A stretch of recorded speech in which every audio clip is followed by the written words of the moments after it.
Hi everyone, welcome to the Flavor Life channel. We're gonna be talking today about sit tight, get ready, take a cup of water, sip juice, just come close and let's talk about the story.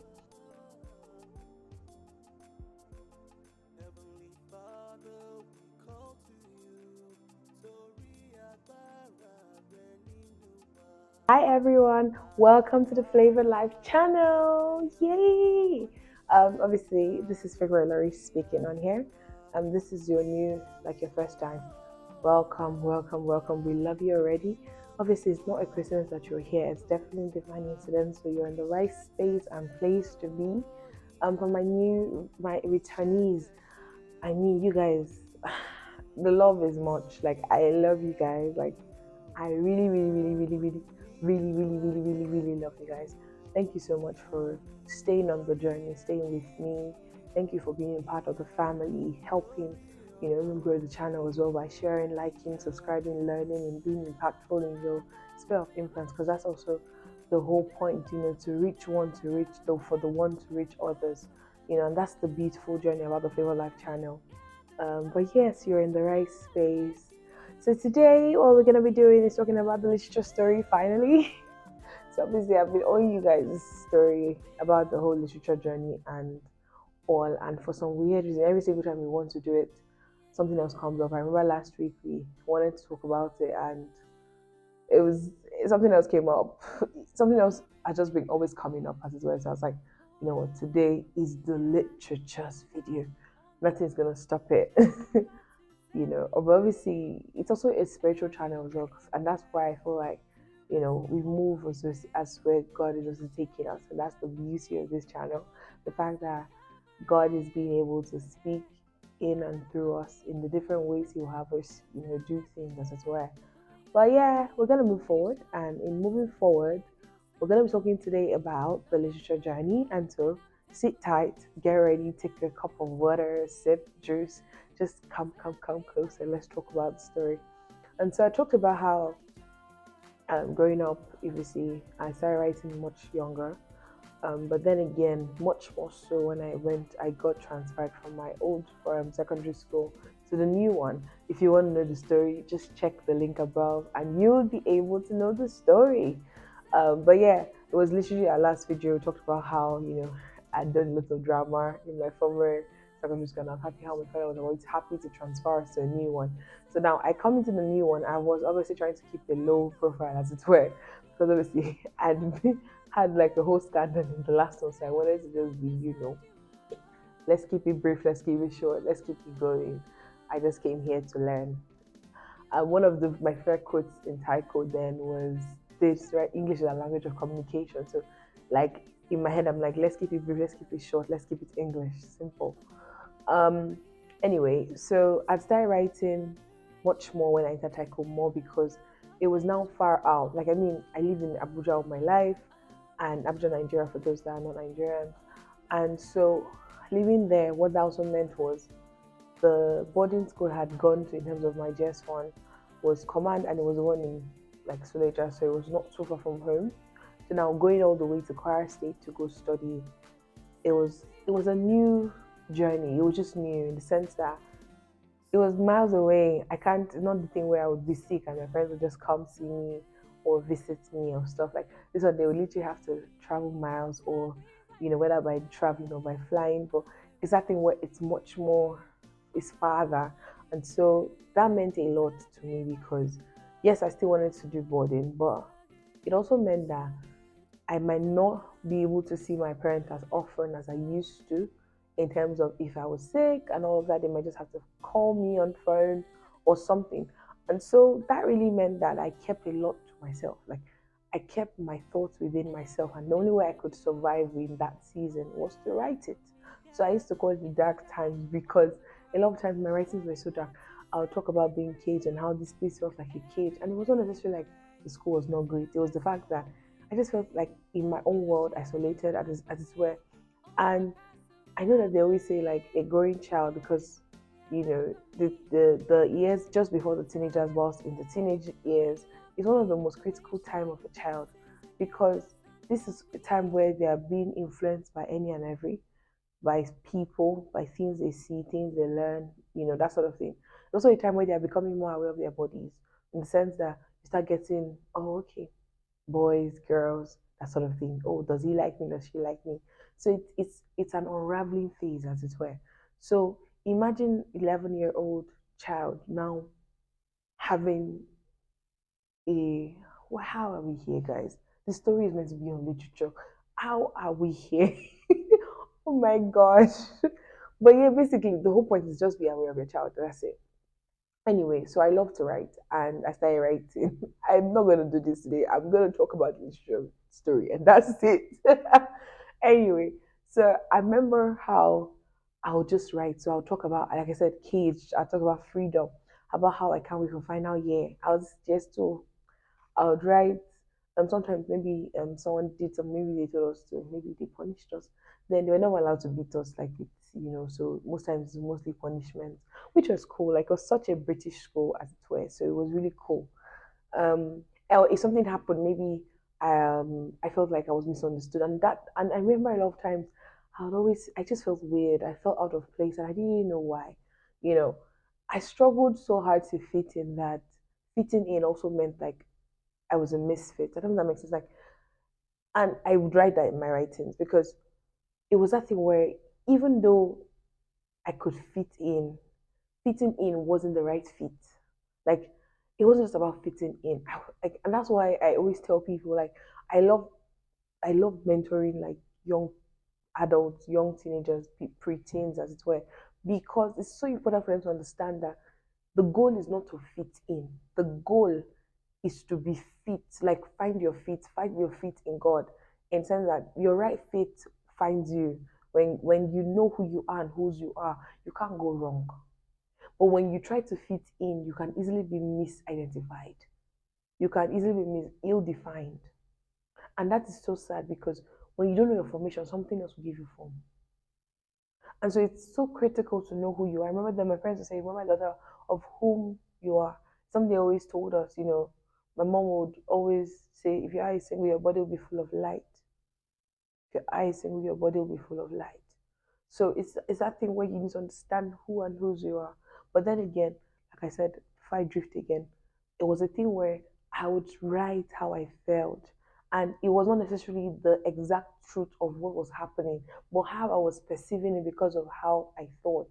So remember that I told you that I ran away from my other school to this school. So imagine someone that was, so there at that point in time, from a lie that escalated and then the whole scandal, and then coming to a new school, a new system, a new phase.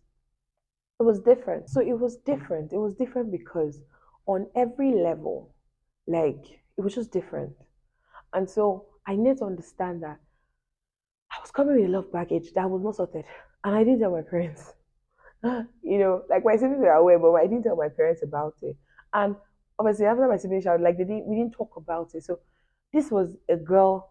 Imagine, okay, now just imagine this Moses story of how he was unaware of who he was, in the sense of he was a, excuse me, he was unaware of who he was because he was a prince on one hand, an Egyptian prince that was raised by an Egyptian mother on one hand, had a nanny obviously that was Hebrew, that was his actual mother. On the other hand, he knew that some sort of reason he was also part of these people called the Israelites. And now he saw two people fighting, one from, in quote, his princehood and the other from his birthhood. And he saw them fighting and obviously killed one from his princehood, and then the other time was trying to mingle with his people, and they said, do you want to kill me the way you killed that Egyptian? And obviously he ran away. So when he ran away, a part of him forgot who he was. A part of him was confused as to who he really is, because he's like, am I this or that? And if I'm this, why I this again? Like he was just in a season where, because in the chase of running from what you've done or what you didn't do, as it were, you come to a place where you are just not angry with the world, not to be exaggerative, but you just come to that place of what next? You don't even know. Like you just come to a pause. But now the pause is not that you are pausing to hear something. The pause is that you just feel like your life has come to a pause and you don't know what next to do. And unfortunately, you're bottling it so much in that there's nothing to be done because you're not seeking out help. So there's no one to even show you the way. They don't even know anything that's wrong with you. And so I can imagine Moses, and I understand why it took him so long, 40 years, to be in a place and just be hidden and just, after a while, then obviously, thank God for Zipporah, thank God for Jethro, thank God for those kind of people that helped their journey and, him getting married, having a life and all of that before he now met with God again.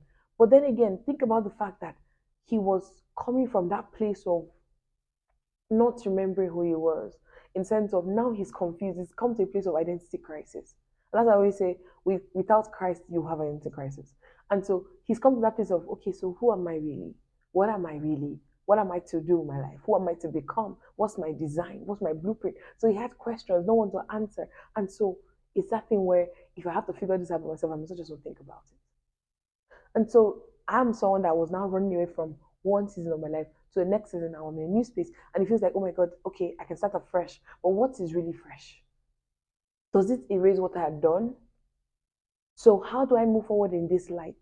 So what was that thing that was trying to fit in? Why did I have to make up stories about people? So I was you could say I was being too hard on myself, but then I was also trying to reflect, and so I would write a lot. So I would talk about a cage bird and how the bird in the cryptic sky and how the sky was green but rather than blue, and that, I mean I would go deep.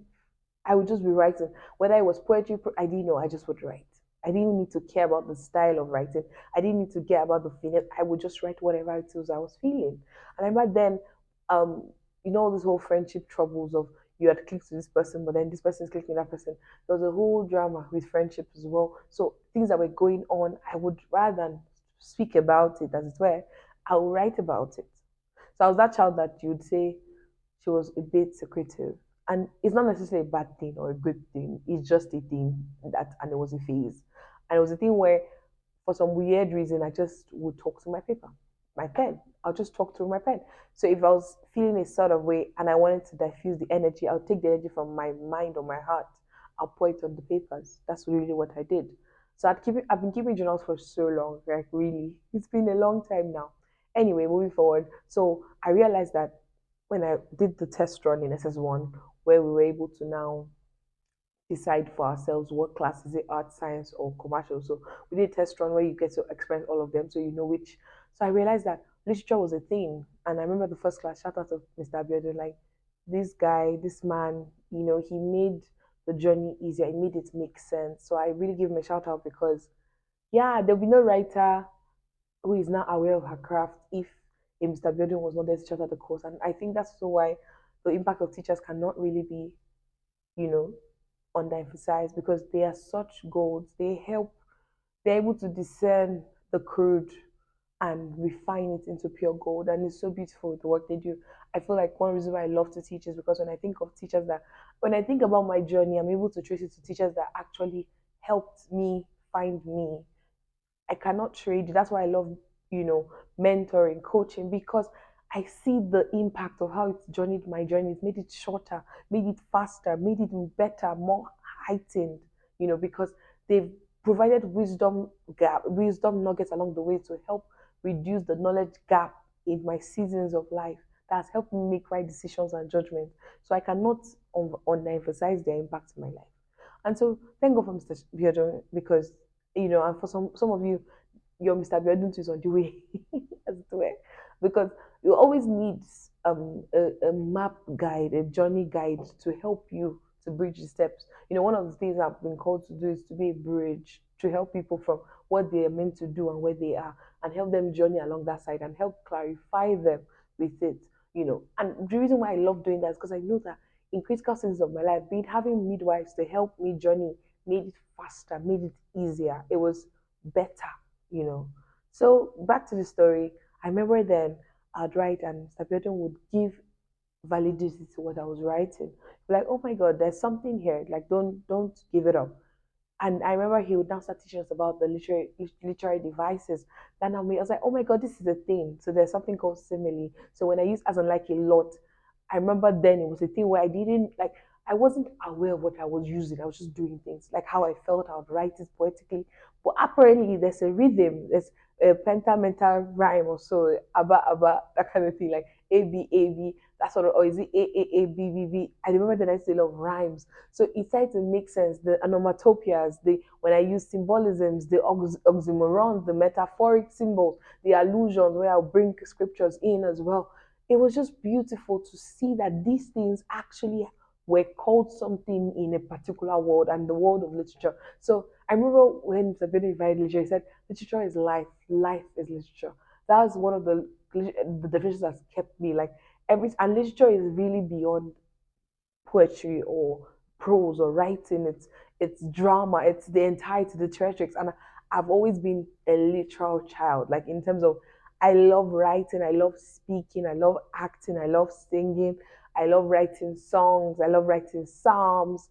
It's so literature was my makeup. So when I saw that there was a world that accommodated if someone like me, it felt like I found life.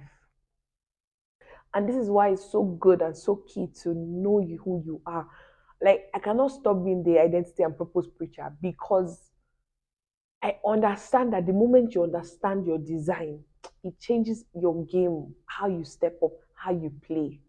Because you now start to understand, like, it's like how you've been trying to use, you bought a new machinery, but you don't know how to use it, and it has been there in your house for many years. It's useless. But the moment you find the manufacturer handle and you read it and you put it and couple it together, it starts to make sense.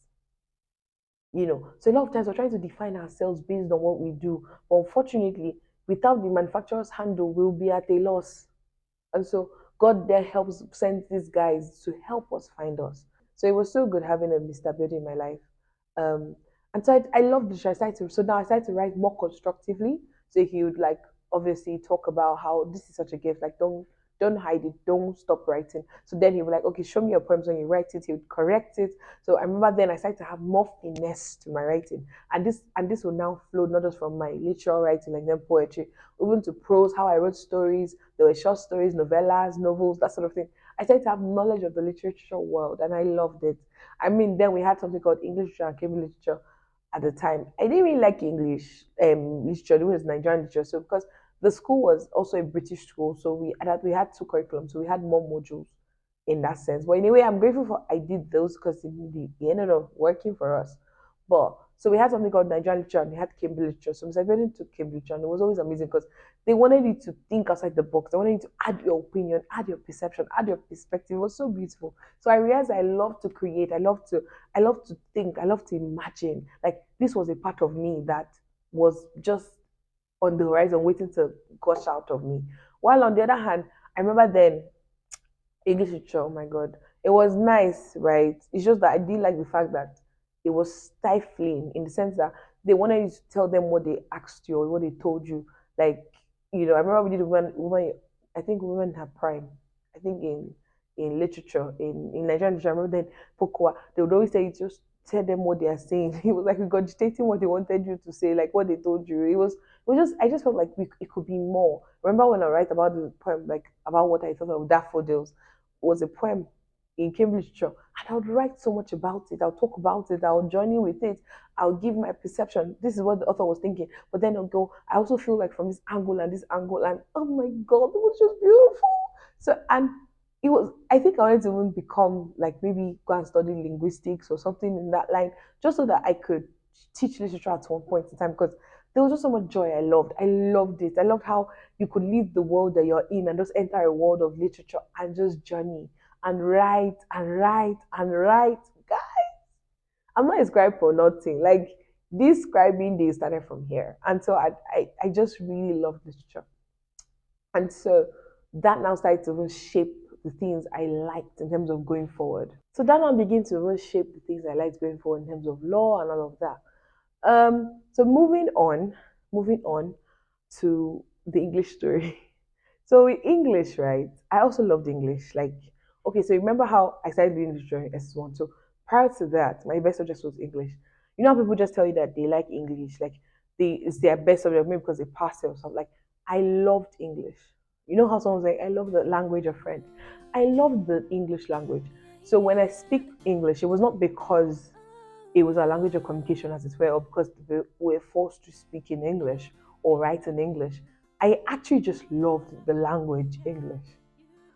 Like my siblings knew this since when I was young. I remember then I'd read dictionary, I'll get them big words, and I'm like, I'll call them big words. I remember then I would be bamboozling them with new words, and they wouldn't know the meaning. Because obviously I got it from the dictionary. I used to study dictionary then. And I remember one time they went to school. I think they had grown up, obviously they're older than me. So I remember they would come back home. So one time I used the word against them. They're like, "Do you even know what that means? That means da da da." So they shall cut me in my act. Once upon a time, I used to try and manipulate them. I'll tell them I'll use big words that they've not heard of to try and you know try to like prove that I know more. Until one time when they came back from boarding school and I said something, they shut me down. Obviously, they now know better, so I couldn't do that anymore. Oh well. Um, but yeah, like so the English story, the beauty of it, the love for English and excelling at English. Okay, so we also had the whole Cambridge English and the white English. So it was still the Nigerian English and then the Cambridge English. So back to the story of deliverance because it was really a story of deliverance. So I remember we finished WAEC. WAEC is the West African examination, and it happens is where you literally it's how you qualify to university. So your scores would now determine how which schools can take you in and all of that. Anyway, it's like it helps to build a transcript for your secondary years, and that would now help you join into either A level or university, that sort of thing. So we did the WAEC exams in final year, and as always, I did Cambridge and I did Nigerian stamps. I did Nigerian literature, Cambridge literature. I did English. I did Nigerian English and Nigerian literature and the other subjects as well. Anyway, so we finished, results were now coming out. So on the day I received my WAEC result, my WAEC result was good in the sense that, I mean, even mathematics, like I didn't, like, I could write maths, but I didn't like maths. Like, why didn't I like maths? I liked algebra. I love finding x. I mean, I like trying to solve complex solutions. So it makes sense now that it's funny how some parts of maths I didn't just click with because they're theoretical. But some parts of maths that I really loved was like algebra. How do we find x? No matter how where x was, we'll have to find x. I loved algebra because it made sense to the real world. Like it made sense that you're trying to find a solution to the problem. What is the problem? Where's x? So how do we find it? What's the formula to find x? It's so I loved algebra, but generally I couldn't like I was grateful that I passed it, but you know. Anyway, so I had a shocker. The shocker was all the subjects I don't like, they all came out well, like between A B's. And the only stain on my result was English. English, the one I love. Hey, it's different when you don't like something and you feel it. It's different when you not put effort in something because you don't like it and you feel it. When you love something so much so and you put in the effort so much so then you feel it, it's another level. So I remember the result came out. Moving forward, the result comes out. Then I saw it. I remember I was trying to check. My other sister helped me, open the result. And she was on to look. I think she was on open. I think she opened it to view it first. Cause I was like, I don't think I can collect the pressure. Just open it and let me know if I passed. And she's like, oh my god, your results so beautiful. I said, how was my English? How was my because that was like my priority, English and literature. I think any other one I couldn't bother, but like those two, those were my like I wanted to do well. So when she said I had like I think a D or one of those weird grades like that, I was like, what? I wailed. Like she was like, but it's really beautiful. I didn't even hear the next words. I was wailing, guys. I was wailing. I already knocked my mom's door. Mommy, my English, da da da da da. I was wailing. Oh my god. That's when my mom was like, oh my god, we thought this would not happen. Like, how can this happen? Da da da da. I cried. I cried. I cried. I was like, no, this can't be. And it was not even about it. I was just I was just sad. Like I was just really sad because I was like, it can be any other subject. Like, how can I get a B in maths? Like, why? Why will I get a B in maths?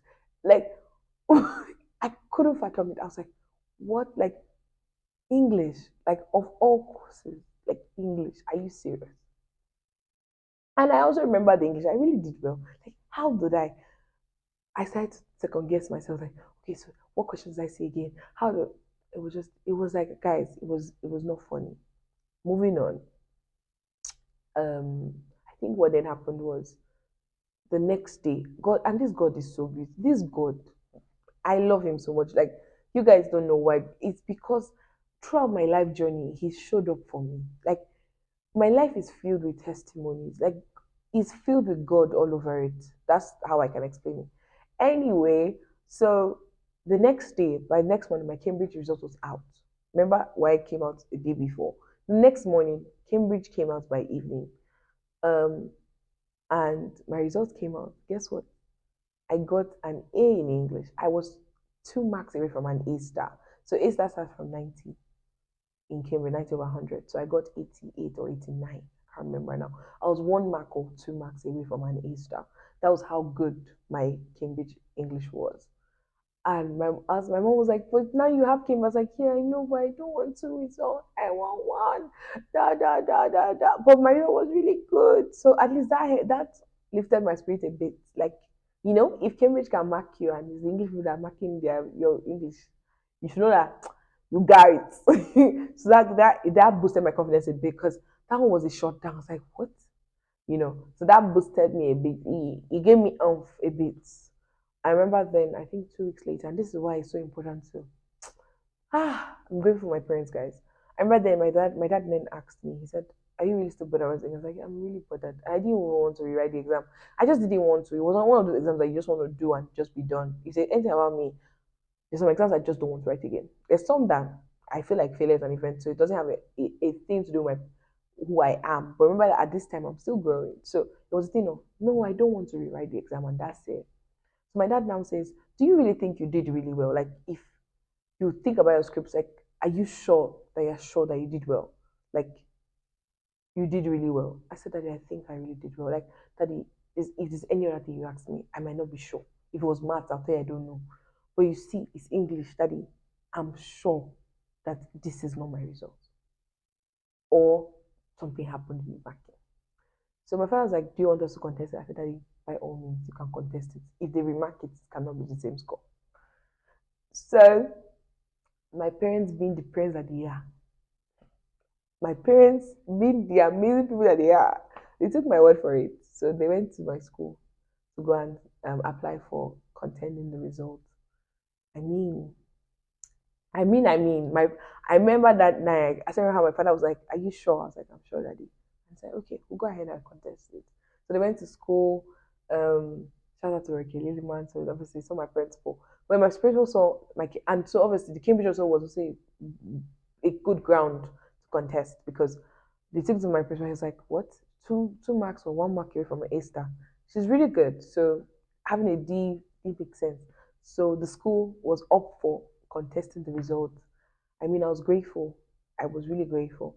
Obviously, I was also grateful to God that I had a Cambridge result. Like, I was grateful that I went to a YM, to a Taiko school, because yes, I was able to still continue my life without the result at the time.